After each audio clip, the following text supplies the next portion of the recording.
Assalamualaikum warahmatullahi wabarakatuh.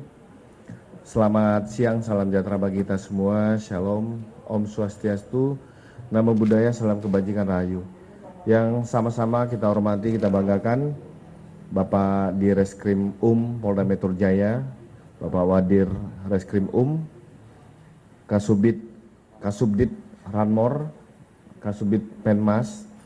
Jadi siang hari ini kita akan melaksanakan konferensi pers pengungkapan dugaan tindak pidana penadahan, pemalsuan dokumen fidusia, pengalian objek jaminan fidusia tanpa persetujuan tertulis penerima fidusia, termasuk dalam hal ini juga pasti adanya dugaan illegal akses, perlindungan data pribadi, termasuk nanti mungkin dalam proses penyidikan kemungkinan juga akan ada tindak pidana pencucian uang. Ini kita laksanakan di hari Senin 11 Mei 2026 di tempat gudang Ranmor Jalan Kemandoran 8 nomor 6 Grogol Utara, Kebayoran Lama, Jakarta Selatan. Pada kesempatan ini kami dari Polda Metro Jaya melalui jajaran Subdit Ranmor, Direktorat Reserse Kriminal Umum akan merilis pengungkapan kasus besar terkait tentang dugaan tindak pidana penadahan kendaraan bermotor dan beberapa tindak pidana lainnya. Perbuatan yang dilakukan tersangka ini adalah praktek ilegal berupa pembelian, penampungan, dan penguasaan kendaraan bermotor yang patut diduga kuat berasal dari hasil kejahatan. Kendaraan-kendaraan ini dikumpulkan dan dipersiapkan untuk diselundupkan ke luar negeri tanpa dokumen kepemilikan yang sah. Dari hasil penyelidikan, penyidik berhasil mengamankan 1.494 unit sepeda motor. Adapun rinciannya sebagai berikut: 957 unit kendaraan dalam kondisi utuh, 537 unit kendaraan dalam kondisi terulai, sudah dibongkar menjadi komponen dan onderdil.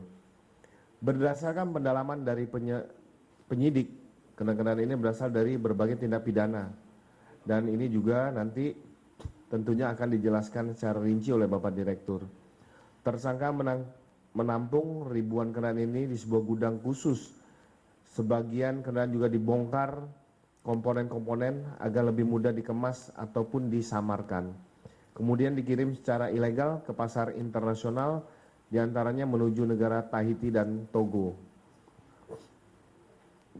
Kami memandang sangat perlu praktik ini karena ini perlu dilakukan penindakan karena ini merupakan ancaman serius karena dua hal yang utama. Dari sudut pandang keamanan masyarakat, penampung seperti ini menjadi nafas bagi para pelaku pencurian di hulu.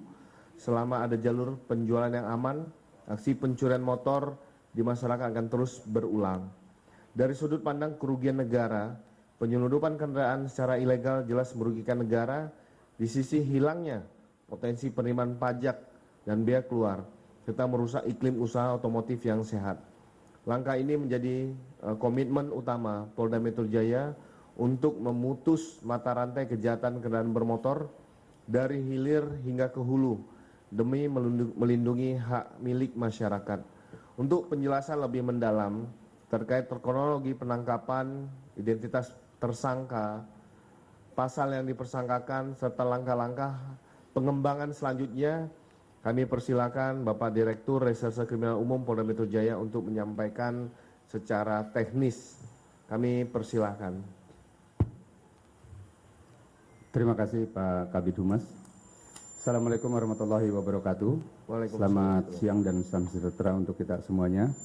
Rekan-rekan sekalian, siang hari ini kami akan menginformasikan terkait keberhasilan yang sudah diperoleh oleh Subdit Ranmor, Direktorat Reserse Kriminal Umum Polda Metro Jaya sehubungan dengan pengungkapan dugaan tindak pidana membeli, menyimpan, dan menyembunyikan atas 1.494 unit kendaraan bermotor roda 2, di mana tadi sudah disampaikan 957 unit dalam kondisi utuh dan 537 unit kendaraan roda 2 sudah dalam kondisi terbongkar.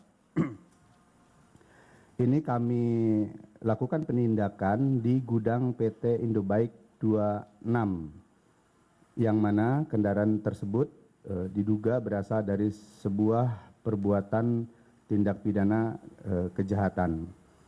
Tersangka tidak dapat menunjukkan bukti kepemilikan yang sah seperti faktur, sertifikat NIK atau VIN, title kendaraan. Kemudian juga tersangka tidak bisa menunjukkan bukti kepemilikan kendaraan bermotor yang sudah melekat terhadap kendaraan tersebut perikatan fidusia. Beberapa dugaan tindak pidana yang tersangka lakukan diantaranya tindak pidana dengan ancaman pidana 6 tahun, yaitu tindak pidana pemalsuan sebagaimana diatur dalam pasal 391 KUH pidana. Kemudian tindak pidana penggelapan dengan ancaman pidana 4 tahun sebagaimana diatur dalam pasal 486 KUH pidana.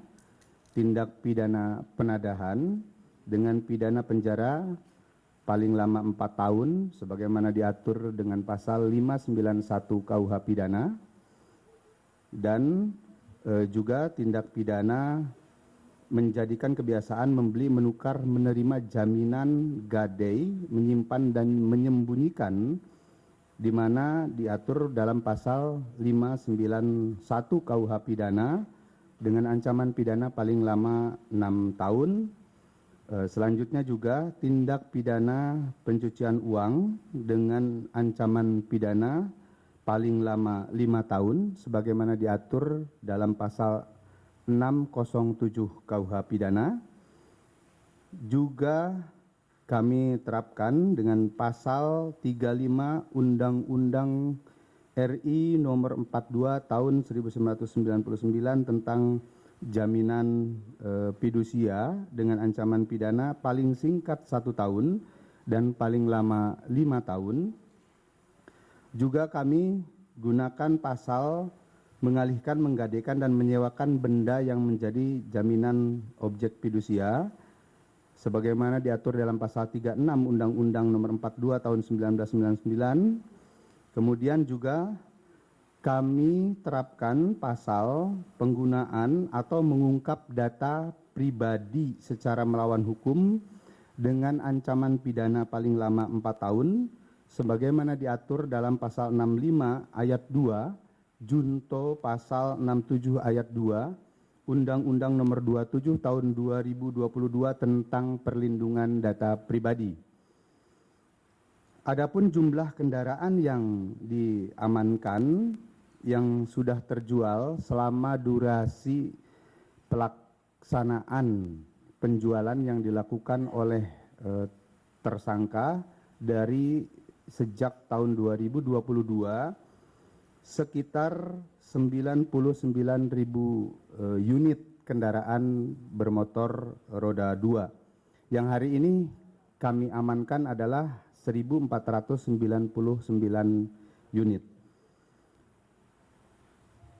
Perbuatan tersangka dapat memberikan dampak negatif pada perekonomian negara dikarenakan sejumlah sepeda motor yang berasal dari pengalihan atau dari perbuatan yang ilegal ini berpotensi dapat merugikan keuangan negara sejumlah 177 miliar, di mana itu adalah pembayaran pajak yang seharusnya diterima oleh negara dari penjualan kendaraan bermotor tersebut.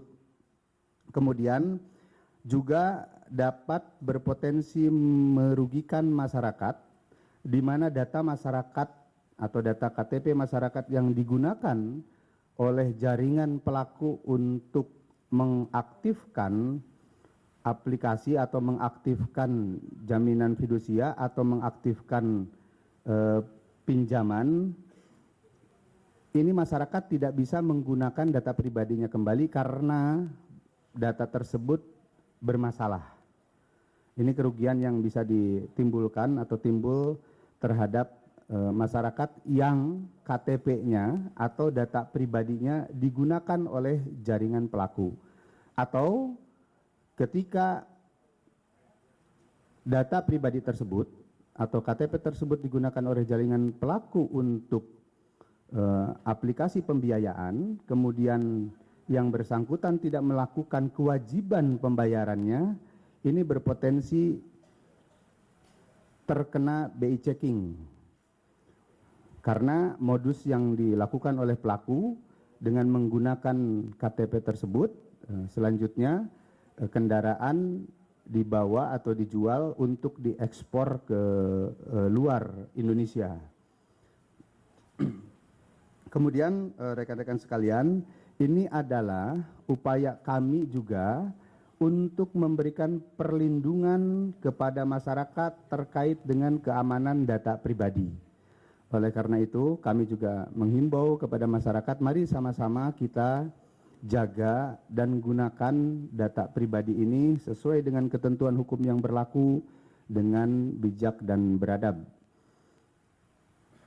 Kemudian rekan-rekan sekalian, kami informasikan bahwa kami saat ini sudah menetapkan terhadap salah satu tersangka dengan inisial WS, dan kami terus akan mengembangkan penegakan hukum atau pengungkapan tindak pidana ini pada jaringan, baik itu penyedia kendaraan bermotornya, kemudian pengepulnya maupun eksportirnya. Kami terus akan melakukan pendalaman terhadap jaringan ini karena ini merupakan satu jaringan yang bersifat kolaboratif. Saya kira itu rekan-rekan sekalian yang dapat kami sampaikan informasi terkait dengan pengungkapan dugaan tindak pidana yang dilaksanakan oleh Subdit Ranmor Ditreskrim Polda Metro Jaya. Terima kasih. Assalamualaikum warahmatullahi wabarakatuh. Waalaikumsalam. Terima kasih kepada Bapak Direktur Reserse Kriminal Umum atas penjelasan yang komprehensif. Kami juga akan membuka ruang pertanyaan kepada rekan-rekan untuk melengkapi informasi kepada rekan-rekan semua. Mungkin ada yang mengajukan pertanyaan? Silakan, Mas. Selamat siang Bapak-Bapak sekalian, terima kasih banyak atas penjelasannya. Saya Edwin dari Kompas TV. Pak, izin bertanya terkait dengan jaminan fidusia yang kemudian bisa memberikan dampak ke masyarakat. Nah, ada tindak lanjut nggak? Mungkin bekerja sama dengan direktorat lain, karena kita tahu ini berarti kan harus dipulihkan supaya masyarakat bisa kemudian nanti ke depan siapa tahu dia ingin menggunakan jaminan fidusia tersebut. Nah, itu yang pertama. Lalu yang kedua, apakah ini untuk WS ini berarti masih satu tersangka saja atau udah ada tersangka lain, dan kira-kira kalau dilihat dari orang-orang yang mungkin bisa masuk ke dalam daftar tersangka ini ada berapa orang yang terlibat sampai sekarang? Terima kasih banyak. Baik, langsung Bang. Ya. Baik, terima kasih. Pertama terkait dengan tadi yang dipertanyakan sehubungan dengan data pribadi yang digunakan untuk jaminan fidusia.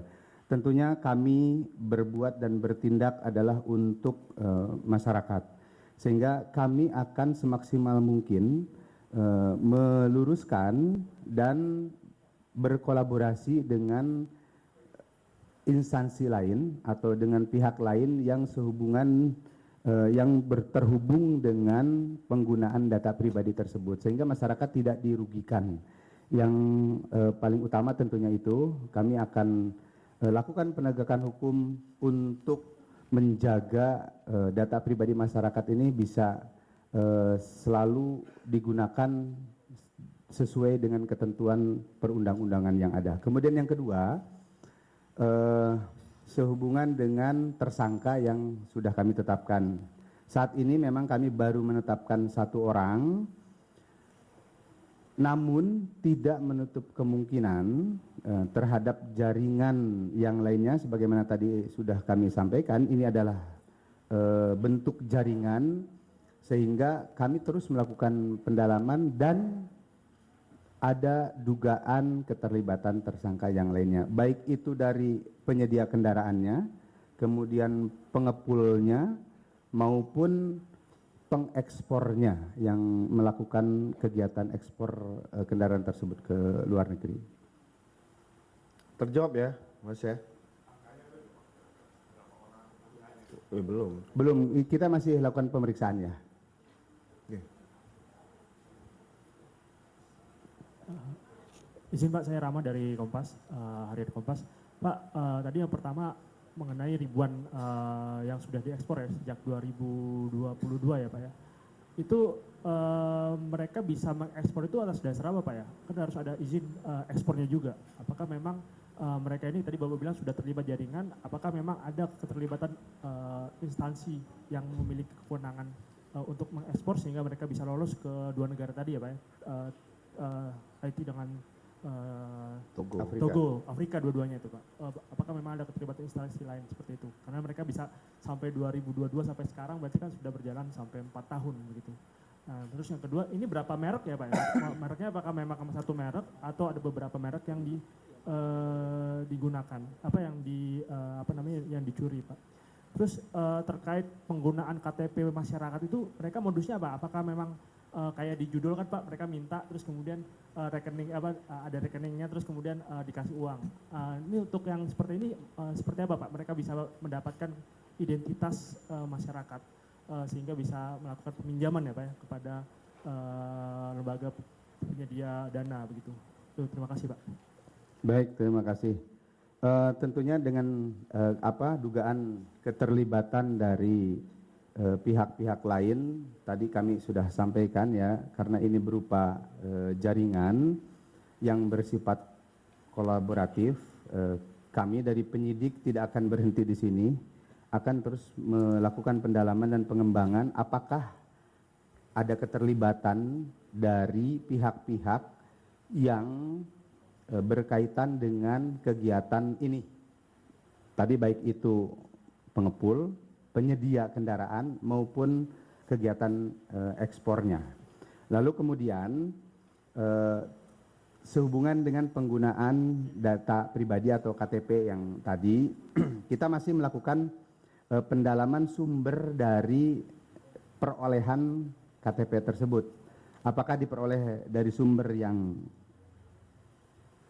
legal atau secara ilegal, baik itu berupa penipuan ataupun pemalsuan ataupun ilegal akses. Nah, kami sedang melakukan itu.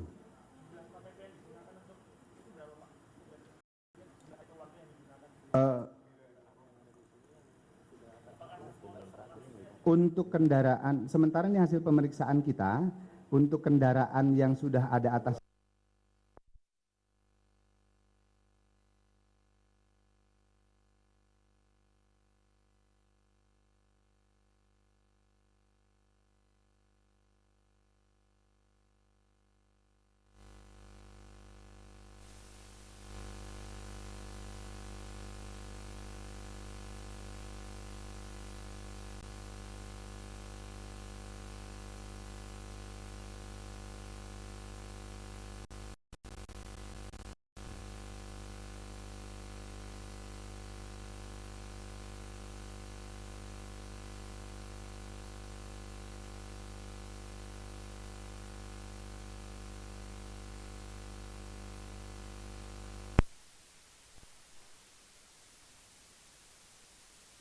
sedang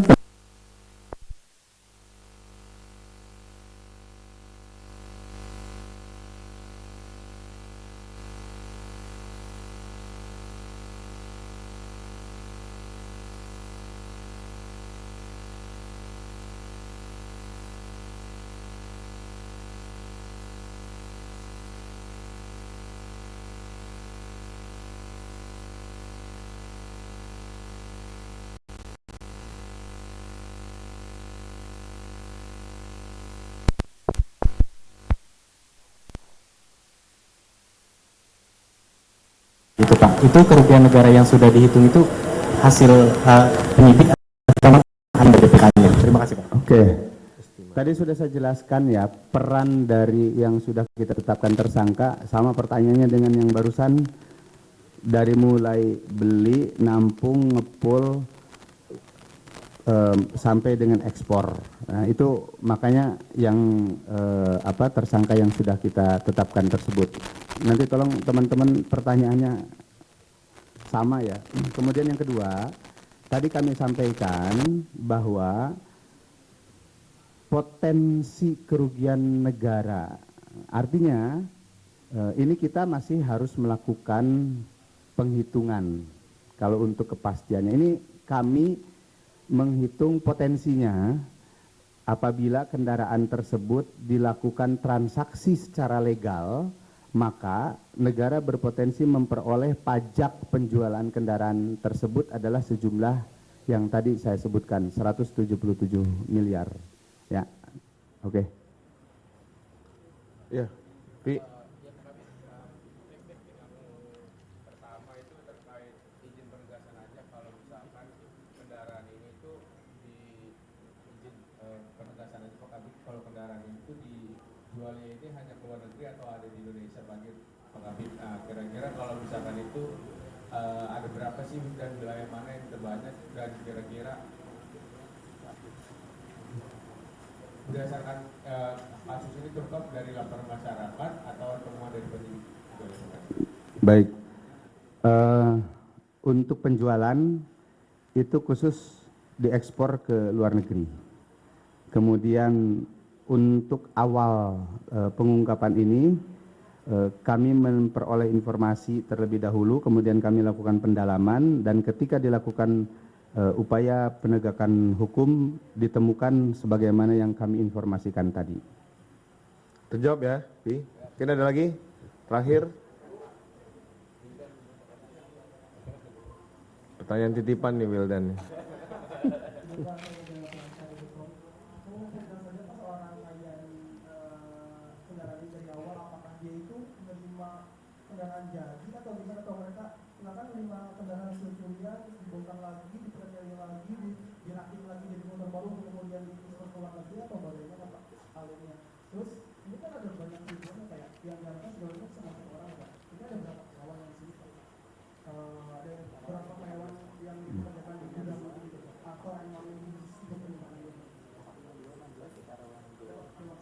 Baik.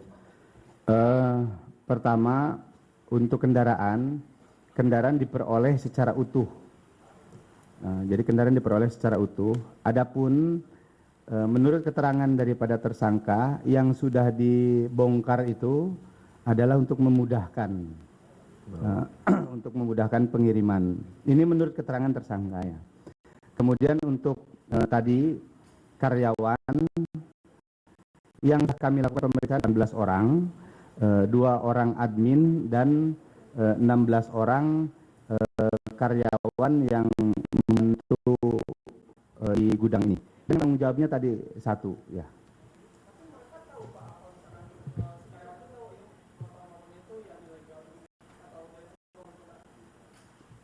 Masih dalam proses pemeriksaan ya. Kalau itu sudah mulai masuk subsidi soalnya.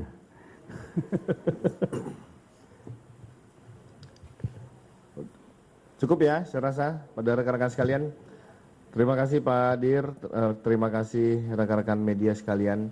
Kami ingin menyampaikan beberapa hal. Yang pertama, pengungkapan ini merupakan bagian dari komitmen Polda Metro Jaya dalam menjaga keamanan dan ketertiban masyarakat, khususnya mencegah peredaran kendaraan bermotor yang tidak dilengkapi oleh dokumen yang sah, dugaan praktek penadahan serta potensi pelanggaran terhadap ketentuan jaminan fidusia. Yang kedua, praktek jual beli kendaraan tanpa dokumen yang sah dapat berdampak pada konsumen, lembaga pembiayaan, pelaku usaha yang taat aturan, dan kepercayaan masyarakat tentang bertransaksi. Karena kepatuhan itu terhadap dokumen kepemilikan dan ketentuan pembiayaan menjadi penting untuk menjaga iklim usaha yang sehat. Ketiga, pihak dealer, pelaku usaha, lembaga pembiayaan maupun masyarakat yang merasa memiliki keterkaitan dengan kendaraan yang saat ini sedang didalami oleh Subdit Ranmor Ditreskrimum Polda Metro Jaya dapat melaporkan dan membawa dokumen pendukung. Polda Metro Jaya mengajak pada seluruh warga masyarakat menjaga aktif lingkungan dari potensi tindak pidana dan dapat menghubungi layanan 110. Kami menjamin bahwa proses penyidikan akan dilakukan secara proporsional, profesional, transparan, dan akuntabel. Penyidikan terus mendalami asal-usul kendaraan. Kami juga selalu mengupdate perkembangan situasi ini kepada rekan-rekan saya. Polri jaga kehidupan kebangsaan. Sekali lagi terima kasih. Wabillahi taufik wa hidayah. Wassalamualaikum warahmatullahi wabarakatuh. Om Santi Santi.